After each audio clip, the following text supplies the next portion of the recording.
រូបភាពហើយក៏វាជាបង្ហាញអ្វីដែលកំពុងតែកើតបច្ចុប្បន្នដែរយើងនឹងយករឿងពីរមកជំរាបជូនបងប្អូននៅក្នុងថ្ងៃនេះ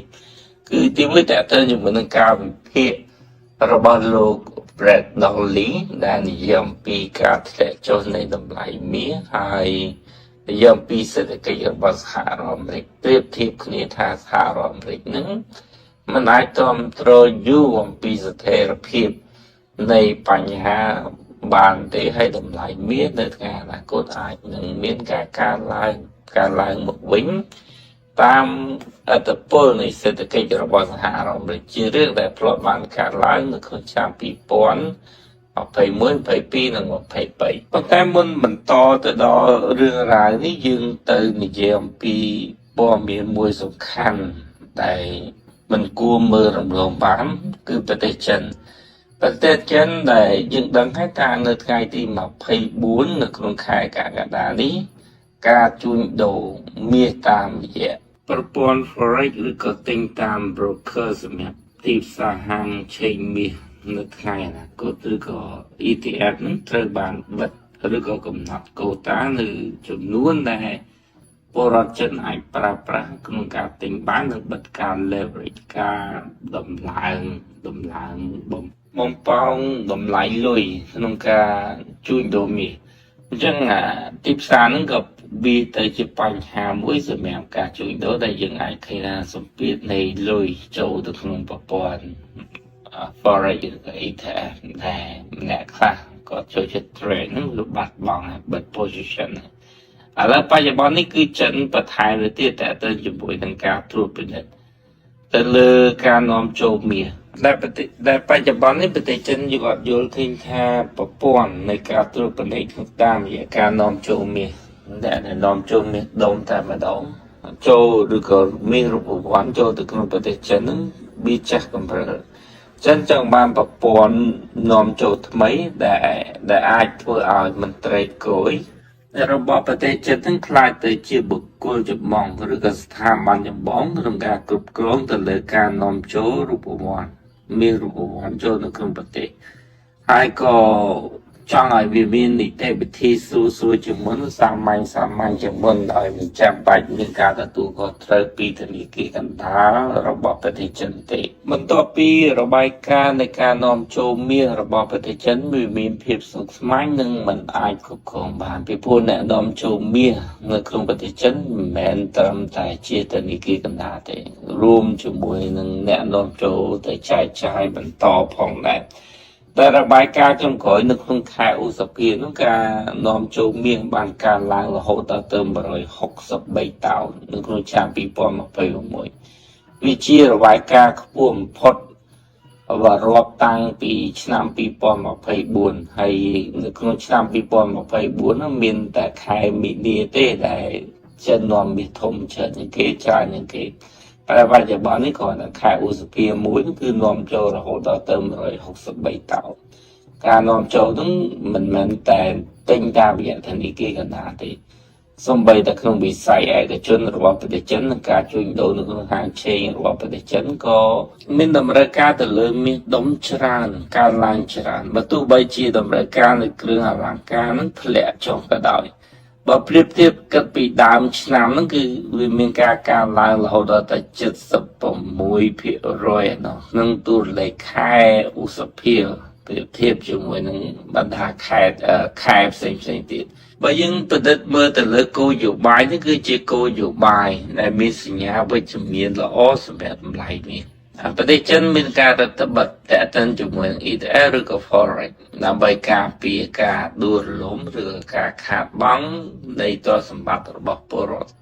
ខ្លួនរួមជាមួយនឹងការខ្ចាយលុយទៅក្រៅប្រទេសប៉ុន្តែការនាំចូលលុយការនាំចូលមាសជាសញ្ញាមួយល្អ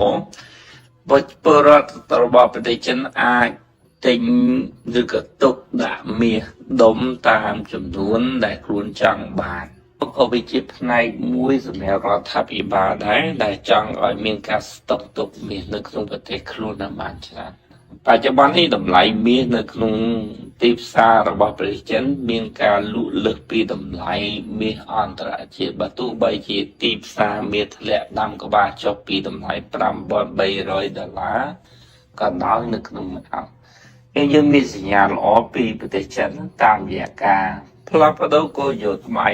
ឬក៏និយាយមួយម៉ាត់ទៀតប្រទេសចិនចង់ឲ្យមាសចូលនៅក្នុងប្រទេសខ្លួនច្រើនមិនមែនជាមាសអេឡិចត្រូនិកទេមិនមែនជាមាសលើកិច្ចសន្យាទេប៉ុន្តែគឺជាមាសដុំមាសរូបវន្តដែលចូលទៅក្នុងទីផ្សារឬក៏សេដ្ឋកិច្ចរបស់ប្រទេសចិនគឺជាការត្រៀមតែសេដ្ឋកិច្ចមួយយ៉ាងច្បាស់កន្លែងគឺជាការត្រៀមពីផ្នែកហិរញ្ញវត្ថុមួយយ៉ាងច្បាស់កន្លែងតែសិនបើមានបញ្ហាសង្គ្រាមណាមួយឬក៏សង្គ្រាមពាណិជ្ជកម្មឬក៏សង្គ្រាមរូបិយប័ណ្ណមាននឹងដើរតួនាទីយ៉ាងសំខាន់ទៅក្នុងការគ្រប់គ្រងនៃសេដ្ឋកិច្ចរបស់ប្រទេសចិនឬក៏ការបង្កើតនៅរូបិយប័ណ្ណថ្មីមួយដែលអាចឲ្យប្រទេសផ្សេងដែលរកស៊ីជាមួយប្រទេសចិននឹងទទួលស្គាល់បាទឥឡូវយើងចូលទៅដល់រឿងការវិភាគរបស់លោក Brett Donnelly ដែលក៏វិភាគតទៅជាមួយនឹងសេដ្ឋកិច្ចរបស់សហរដ្ឋអាមេរិកក៏បាននិយាយថាសេដ្ឋកិច្ចរបស់សហរដ្ឋអាមេរិកមិនអាចគ្រប់គ្រងបានអំពីការជិះចាប់បានយូរទេការនិយាយនេះគឺសំដៅអំពីតម្លៃមាសអាចនឹងមានការកើនឡើងមកវិញនៅក្នុងរយៈពេលវែងណាមួយតែនៅក្នុងរយៈពេលខ្លីប្រកាសជាអាចនឹងធ្លាក់បន្ថែមទៅទៀតឬក៏ស្ថិតនៅក្នុងសម្ពាធដោយដែលយើងឃើញណាលោក Donnelly ក៏បាននិយាយថាសហរដ្ឋអាមេរិកនឹងមិនអាចជៀសផុតអំពីវិបត្តិសេដ្ឋកិច្ចសហរដ្ឋអាមេរិកនឹងមិនអាចជៀសផុតអំពីបញ្ហាតេតិនជាមួយនឹងអត្រាអត់ការងារធ្វើការឡើងខ្ពស់ឬក៏ប្រព័ន្ធហិរញ្ញវត្ថុរបស់សហរដ្ឋអាមេរិកអាចនឹងជួបបញ្ហារួមជាមួយនឹងធនាគារផងដែរតែបើយើងមើលអំពីទិន្នន័យនៃអត្រាការងាររបស់សហរដ្ឋអាមេរិកនៅភាគប្រសើរទេគឺនៅ 4.4 ណាទោះបីជាខ្ពស់ក្តីក៏អាចនិយាយថាវាអាចនៅស្ថិតនៅក្នុងការគ្រប់គ្រងផងដែរជំនួសឲ្យការកាត់បន្ថយអត្រាការប្រាក់ការបង្កើតនៅវិបត្តិមួយវាគួរតែមាននៅក្នុងប្រព័ន្ធសេដ្ឋកិច្ចរបស់សហរដ្ឋអាមេរិកដើម្បីធ្វើឲ្យសហរដ្ឋអាមេរិកអាចចាក់បញ្ចូលសាច់ប្រាក់ចូលទៅក្នុងសេដ្ឋកិច្ចរបស់ខ្លួនតាមរយៈការពន្លឿនសេដ្ឋកិច្ចរបស់ខ្លួនដើម្បីធ្វើឲ្យសហរដ្ឋអាមេរិកមានហេតុផលក្នុងការកាត់បន្ថយការប្រាក់ហើយក៏ដើម្បីធ្វើឲ្យបំណុលដែលសហរដ្ឋអាមេរិកកំពុងតែមាននេះត្រូវបានបង់សងឬក៏ជំនួសមកវិញតាមរយៈការបោះពុម្ពសាច់ប្រាក់លោក Donnelly គាត់យកទៅប្រៀបធៀបជាមួយនឹងវិបត្តិនៅក្នុងឆ្នាំ2008ដែលសហរដ្ឋអាមេរិកបានកាត់អត្រាការប្រាក់ក្បែរ0ហើយបង្កើតគោលនយោបាយ QE តែទៅជាមួយនឹងការបោះពុម្ពលុយដែរដើម្បីសង្គ្រោះសេដ្ឋកិច្ចដែលបានដួលរលំនៅក្នុងឆ្នាំ2020ក៏មានរូបមន្តបែបនឹងដែរនៅពេលដែលសេដ្ឋកិច្ចរបស់ប្រទេសសហរដ្ឋអាមេរិករងផលប៉ះពាល់តាមជំងឺរាតត្បាតតែទៅជាមួយនឹងការផ្ដល់ប្រាក់កម្ចីយ៉ាងច្រើនតែទៅជាមួយនឹងការផ្ដល់នៅអនុទានសម្រាប់ជួយពលរដ្ឋដែលបាត់បង់ការងារធ្វើហើយតែទៅជាមួយនឹងការចំណាយរបស់រដ្ឋាភិបាលការឡើងដែលធ្វើឲ្យអនុភាពឬក៏ខ្វះខាតក្នុងការបច្ច័យហ្នឹងសហរដ្ឋអាមេរិកបានបោះពុម្ពលុយបន្ទាប់មកសហរដ្ឋអាមេរិកបានដំឡើងអត្រាការប្រាក់ហើយចាប់ផ្ដើមកាត់បន្ថយអត្រាការប្រាក់មកវិញដែលជាទម្រង់ដដែល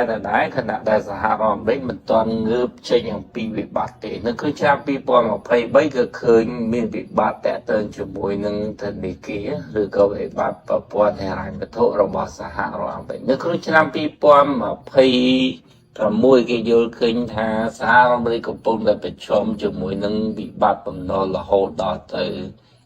40 trillion ហើយតែទៅជាមួយនឹងអត្រាការប្រាក់ស្ថិតនៅក្នុងរង្វង់5%ដែលនៅថ្ងៃខាងមុខឬក៏ក្នុងពេលឆាប់ប្រសិនបើតួលេខនៃកម្ចីនឹងវាកើនឡើងឬក៏ការដំឡើងអត្រាការប្រាក់នឹងវាហួសហេតុពេកវានឹងធ្វើឲ្យសហរដ្ឋអាមេរិកបង់សងអត្រាការប្រាក់ក្បែរ2 trillion នៅក្នុងមួយឆ្នាំ ដោយនេះគោលនយោបាយនៃការដំឡើងអត្រាការប្រាក់របស់ប្រទេសសហរដ្ឋអាមេរិកនៅក្នុងពេលបច្ចុប្បន្នវាគ្រាន់តែជាហេតុផលក្នុងការទប់ស្កាត់នៅបញ្ហានៅក្នុងពេលបណ្ដាអាសន្នទេសហរដ្ឋអាមេរិកនឹងទម្លាក់អត្រាការប្រាក់មកវិញដោយអ្វីដែលលោកដូណាល់ត្រាំក៏ចង់បានដើម្បីធ្វើឲ្យស្ថានភាពនៃតម្លៃបំណុលធូរថយមកវិញហើយពួកគេនឹងចាប់ផ្ដើមបោះពុម្ពលុយបន្ទាប់ពីវិបត្តិសេដ្ឋកិច្ចបានកើតឡើងចំនៅក្នុងប្រទេសរបស់ពួកគេនេះគឺជាអ្វីដែលគាត់និយាយទី1គឺមានក្នុងពេលបច្ចុប្បន្នធ្លាក់ប៉ុន្តែមិនធ្លាក់នៅក្នុងរយៈពេលវែងទេនៅក្នុងរចនាសម្ព័ន្ធរយៈពេលវែងតម្លៃមាសនឹងមានការកើនឡើងមកវិញបន្ទាប់ពីវិបត្តិសេដ្ឋកិច្ចត្រូវបានបង្កើតឡើងហើយការដោះស្រាយផ្នែកសេដ្ឋកិច្ចតាមរយៈការចាក់បញ្ចូលសាច់ប្រាក់តាមរយៈគោលនយោបាយសេដ្ឋកិច្ចនឹងកើនឡើងផងដែរដែលធ្វើឲ្យតួលេខនៃទឹកប្រាក់ឬក៏ចំនួនប្រាក់មានការកើនឡើងជាងមុនបន្ថែមទៅទៀតនៅក្នុងប្រព័ន្ធសេដ្ឋកិច្ចតម្លៃមាននឹងកើនឡើងធៀបជាមួយនឹងអ្វីដែលយើងកំពុងតែ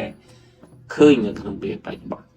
នេះគឺជាព័ត៌មានពីរដែលខ្ញុំជម្រាបជូនបងប្អូននៅថ្ងៃនេះកុំភ្លេចស្វែងរកព័ត៌មានបន្ថែមដើម្បី